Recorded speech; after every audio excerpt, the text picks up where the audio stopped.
Welcome to all the aspirants. நம்ம இன்னைக்கு 14 August current affairs பார்க்க போறோம். செஷனுக்குள்ள போற முன்னாடி நேத்துக்கான ஜிகே கொஸ்டின் பார்த்துடலாம். டல்காய் மற்றும் கிக்ஸி எந்த மாநிலத்தின் நடனம்? ஒடிசா மற்றும் பஞ்சாப். ஜிந்துவா எந்த மாநிலத்தின் நடனம்? பஞ்சாப். ஜாரி எந்த மாநிலத்தின் நடனம்? ராஜஸ்தான். கபால் எந்த மாநிலத்தின் நடனம்? ராஜஸ்தான்.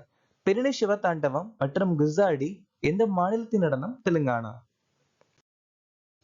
மணிப்பூர் மாநிலத்தில் இருக்கக்கூடிய பழங்குடியினர் நாகா, குக்கி, மேடே, அங்கமி, மரம், மோன்சாங், பைட், பொரும், டாடோ மற்றும் மாவோ. சிஎன்ஆர் ராவோ மற்றும் சச்சின் டெண்டுல்கர் 2014ஆம் ஆண்டு பாரத ரத்னா விருது வாங்கியிருக்காங்க. ராமநந்தா, ஞானலீலா மற்றும் யோகா சிந்தாமணின்னு சொல்லக்கூடிய புத்தகம் எழுதியிருக்காங்க. ஜனாதிபதி மற்றும் துணை தலைவரின் செயல்பாடுகள் மற்றும் முன்னுரை அப்படிங்கிற விஷயத்த அமெரிக்கா நாட்டில இருந்து நாம எடுத்துக்கிட்டோம். 12வது ஐந்தாண்டு திட்டம் 2012 இருந்து 2017 வரைக்கும் நிலுவையில் இருந்துச்சு. சரத்து 74ல ஜனாதிபதிக்கு உதவி மற்றும் ஆலோசனை வழங்கும் அமைச்சர்கள் குழு பத்தி சொல்லியிருக்காங்க. பத்மஸ்ரீ விருது பெற்ற முதல் பெண் ஆராதி சாகா. கச்சா நாகஸ் கிளர்ச்சி 1882ல சம்புதன் தலைமையில நடந்துச்சு. ஜம்மு அண்ட் காஷ்மீர்ல கொண்டாடக்கூடிய ஒரு சில முக்கியமான பண்டிகை ஹர் நவாமி மற்றும் பகி மேளா. இன்னைக்கான திட்டம் பரம்பராகத் கிருஷி விகாஸ் யோஜனா. இந்த திட்டம் 2015ஆம் ஆண்டு விவசாய அமைச்சகத்தால அறிமுகமாச்சு. பஞ்சாப் மாநில ஆளுநராக நியமிக்கப்பட்டவர் யார்? குலாப் சந்த் கட்டாரியா. நாட்டின் 3வது பெரிய புலிகள் காப்பகத்தை எந்த மாநிலம் அங்கீகரித்துள்ளது? சத்தீஸ்கர்.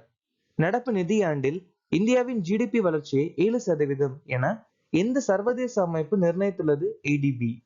எந்த IIT நடைபயிற்சி மூலம் மின்சாரம் உற்பத்தி செய்யும் காலணிகளை உருவாக்கியுள்ளது மற்றும் நிகழ்நேர இருப்பிட கண்காணிப்புக்கு GPS பயன்படுத்துகிறது? IIT இந்தோர். இந்திய அமைச்சரவை செயலாளராக நியமிக்கப்பட்டவர் யார்? TV சோமநாதன். அனுராக் ஜெயின் சாலை போக்குவரத்து மற்றும் நெடுஞ்சாலை அமைச்சகத்தின் செயலாளர். உமன் லங் உல்னம் சிவில் விமான போக்குவரத்து அமைச்சகத்துடைய செயலாளர். VL காந்தராவோ சுரங்க அமைச்சகத்தின் செயலாளர். அடல் டுல்லு ஜம்மு அண்ட் காஷ்மீருடைய செயலாளர். அபூர்வ சந்திரா சுகாதார செயலாளர். சஞ்சய் ஜாஜு தகவல் மற்றும் ஒளிபரப்பு செயலாளர். விக்ரம் மிஸ்ரி வெளியுறவுத்துறை செயலாளர். SWFI ஆல் வெளியிடப்பட்ட உலகின் மொத்த சொத்துக்கள் 2024இல் முதல் 100 மிகப்பெரிய மத்திய வங்கி தரவரிசையில் RBI தரவரிசை என்ன? நம்ம RBI 12வது இடத்தை பிடிச்சிருக்கோம். கர்நாடக விகாஸ் கிராமின் வங்கி அடல் பென்ஷன் யோஜனா பதிவுக்காக தேசிய விருது வாங்கியிருக்கு. சசிதர் ஜெகதீஷன் 2022ஆம் ஆண்டின் பிசினஸ் ஸ்டாண்டர்ட் வங்கியாளர் விருது வாங்கியிருக்காரு. பிரதான் மந்திரி ஃபசல் பீமா யோஜனா செயல்படுத்த தேசிய விருது வாங்கியிருக்கு கர்நாடகா வங்கி. சக்திகாந்த தாஸ் 2023ஆம் ஆண்டின் கவர்னர் விருது வாங்கியிருக்காரு.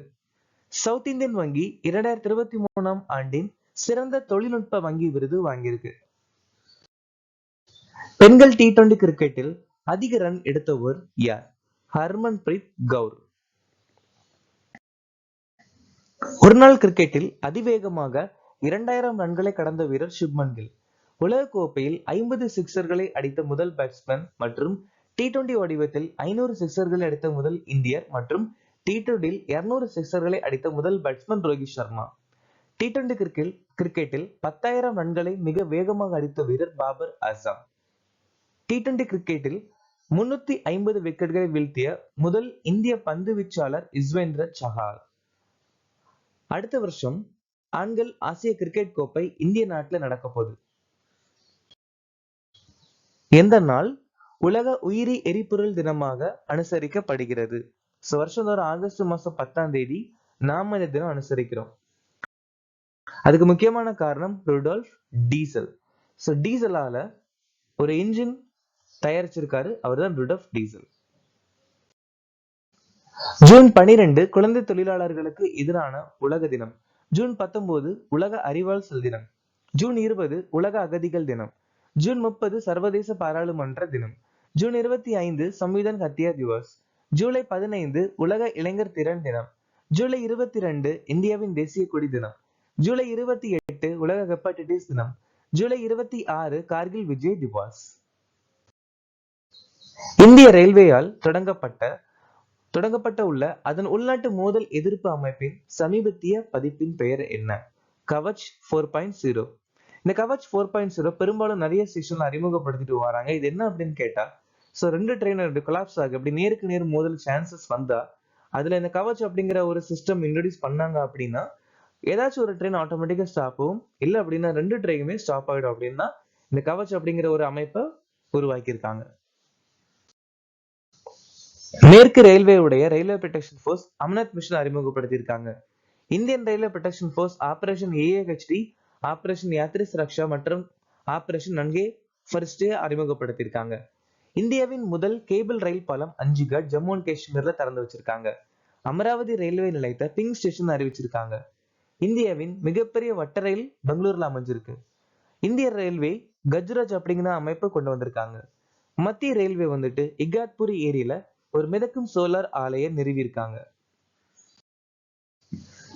426.52 கிலோமீட்டர் வைகங்கா டு நல்கங்கா நதிகளை இணைக்கும் திட்டத்திற்கான மதிப்பிடப்பட்ட செலவு என்ன? சோ இந்த 2 நதியை இணைக்கும் அப்படிங்கிற திட்டத்திற்கு மொத்த செலவு 88,575 கோடி. சோ இந்த திட்டத்துக்கு கீழே கோசி குர்த் அணையில இருந்து உபரி நீர் நல்கங்கா அணைக்கு திருப்பி விடப்படும் அப்படின்னு சொல்லியிருக்காங்க. 22,500 கோடி நமாமி கங்கை மிஷன் 2க்கு ஒதுக்கியிருக்காங்க. இந்த திட்டம் 2026 வரைக்கும் நிலுவையில இருக்கும். 1,18,500 கோடி ஒதுக்கியிருக்காங்க. இதுக்காக ஜம்மு அண்ட் காஷ்மீரோட நிதி ஆண்டு பட்ஜெட்டுக்காக. குவாண்டம் தொழில்நுட்ப பணிக்கு 6,000 கோடி ஒதுக்கியிருக்காங்க. PM ஜன்னோன் திட்டத்திற்கு 24,101 கோடி. தமிழ்நாடு மாநிலத்துல நரேந்திர மோடி 20,000 கோடி ரூபாய் செலவுல ஒரு திட்டத்தை அறிமுகப்படுத்தியிருக்காங்க. இந்தியா AI பணிக்கு 10,300 கோடி அமைச்சரவை ஒதுக்கியிருக்காங்க. பின் வருவனவற்றில் ஆரம் ஹராம் ஹை என்ற முழக்கத்தை வழங்கியவர் யார்? ஜவஹர்லால் நேரு.